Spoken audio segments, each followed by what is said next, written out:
ଯେତେ ଶୀଘ୍ର ସମ୍ଭବ ସେତେ ଶୀଘ୍ର ଆରମ୍ଭ କରନ୍ତୁ। ଯେତେବେଳେ ଆପଣ ସଫଳ ହୋଇଯିବେ ସେତେବେଳେ ଅନୁତାପ କରିବେ ଯେ ଯଦି ଆଗରୁ କରିଥାନ୍ତି ତ ଆଜି ମୁଁ ଆହୁରି ଆଗରେ ଥାନ୍ତି।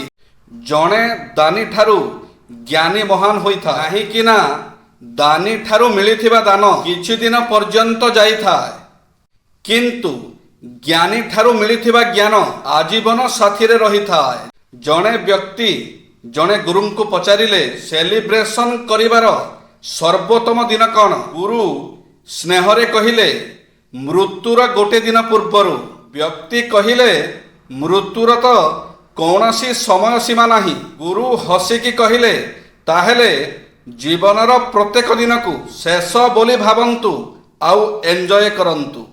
ବିବାହିତ ମହିଳାମାନେ ଶୟନର ନିୟମ ଜାଣି ରଖନ୍ତୁ। ସ୍ତ୍ରୀ ଲୋକମାନେ କେଶ ଖୋଲା କରି ଶୟନ କରିବା ଉଚିତ ନୁହେଁ। ପତିଙ୍କ ସହିତ ଶୟନ ସମୟରେ କେଶ ଖୋଲା କରି ଶୟନ କରିପାରିବେ। ଧ୍ୟାନ ଦିଅନ୍ତୁ, ଏକା ଶୟନ ସମୟରେ କେଶ ଖୋଲା କରି ଶୟନ କରନ୍ତୁ ନାହିଁ। ବିବାହିତ ମହିଳାମାନେ କେବେ ବି ଉତ୍ତର ଦିଗ ଏବଂ ପଶ୍ଚିମ ଦିଗକୁ ମୁଣ୍ଡ କରି ଶୟନ କରିବା ଉଚିତ ନୁହେଁ, କାହିଁକି ନା ଏହି ଦିଗକୁ ମୁଣ୍ଡ କରି ଶୟନ କଲେ ଦୁର୍ଭାଗ୍ୟ ଆସିଥାଏ।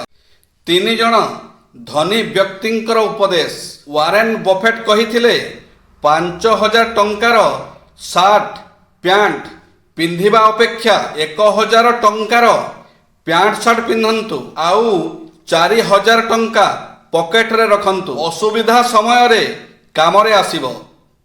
ରତନ ଟାଟା କହିଥିଲେ ସ୍ୱପ୍ନ ସବୁବେଳେ ବଡ଼ ଦେଖନ୍ତୁ। ଯଦି ଚନ୍ଦ୍ରମା ପର୍ଯ୍ୟନ୍ତ ନ ପହଞ୍ଚି ପାରିବେ ଏବେ ଆକାଶ ପର୍ଯ୍ୟନ୍ତ ନିଶ୍ଚିତ ପହଞ୍ଚିଯିବେ। ବିଲ୍ ଗେଟ୍ସ କହିଥିଲେ ଆପଣ ଗରିବ ଘରେ ଜନ୍ମ ହୋଇଛନ୍ତି, ସେଥିରେ ଆପଣଙ୍କର କିଛି ଦୋଷ ନାହିଁ, କିନ୍ତୁ ଗରିବ ହୋଇ ଯଦି ମରିଯିବେ ତେବେ ସେଥିପାଇଁ ଆପଣ ନିଜେ ଦୋଷୀ।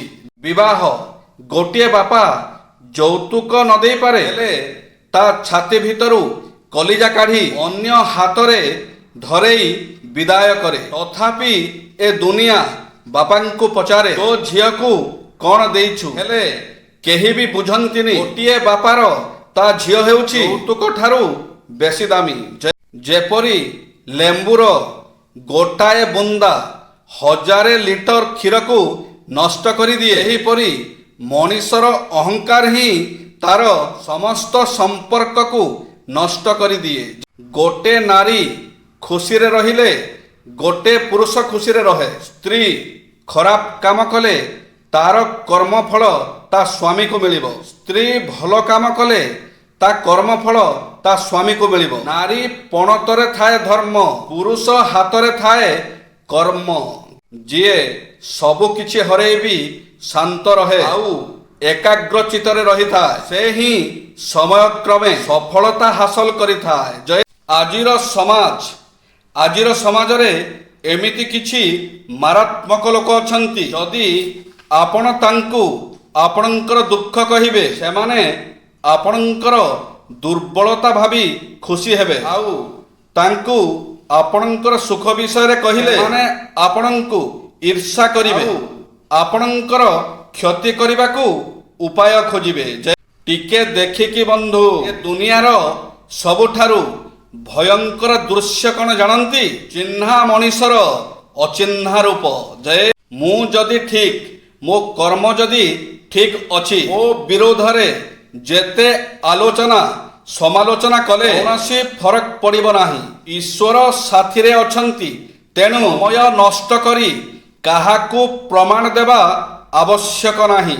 ଯିଏ ନିଜର ସ୍ୱାର୍ଥ ଲାଗି ଆପଣଙ୍କୁ ବ୍ୟବହାର କରିଥାଏ, ଯିଏ ଆପଣଙ୍କୁ ବାରମ୍ବାର ମିଛ କଥା କହିଥାଏ, ଆପଣଙ୍କୁ ଇଜ୍ଜତ ଦେଇନଥାଏ, ସେମାନଙ୍କ ଠାରୁ ନିଜକୁ ଦୂରେଇ ରଖନ୍ତୁ। ହେଲେ ଜୀବନରେ ଆପଣ ଅଯଥାରେ କଷ୍ଟ ପାଇବେ। ଗୋଟିଏ ନାରୀ ଗୋଟିଏ ପୁରୁଷ ପାଖରୁ କ'ଣ ଚାହେଁ? ସେ ଖୋଜେ ଗୋଟିଏ ପିତାଙ୍କୁ ଯିଏ ତାଙ୍କ ଭୁଲ ପରେ ବି ଆଗ ପରି ଭଲ ପାଉଥିବ। ସେ ଖୋଜେ ଜଣେ ଭାଇକୁ ଯିଏ ସବୁ ଅସୁବିଧାରେ ତାଙ୍କ ପାଖରେ ରହୁଥିବ। ସେ ଖୋଜନ୍ତି ଜଣେ ବନ୍ଧୁଙ୍କୁ ଯାହା କାନ୍ଧ ଉପରେ ମୁଣ୍ଡ ରଖି କାନ୍ଦି ପାରୁଥିବ। ସେ ଖୋଜନ୍ତି ଜଣେ ଭଲ ସ୍ୱାମୀଙ୍କୁ ଯିଏ ତାଙ୍କର ମୂଲ୍ୟ ବୁଝିପାରୁଥିବ। ଆଜିର ଦୁନିଆର ବାସ୍ତବତା, ଲୋକେ ଏଠି ସମ୍ପର୍କ ଅପେକ୍ଷା ସ୍ୱାର୍ଥକୁ ଅଧିକ ଗୁରୁତ୍ୱ ଦିଅନ୍ତି। ଏଠି ସତ କହୁଥିବା ଲୋକଙ୍କୁ ନୁହେଁ, ମିଛ କହୁଥିବା ଲୋକଙ୍କୁ ଲୋକେ ଅଧିକ ପସନ୍ଦ କରନ୍ତି। ଚୁପ୍ ରହିଯାଉଛି ବୋଲି ଭାବନି ଯେ ମୋତେ କଷ୍ଟ ହଉନି, ବହୁତ ହଉଛି ହେଲେ କହିପାରୁନି। ଜୟ ଶ୍ରୀ ଜଗନ୍ନାଥ।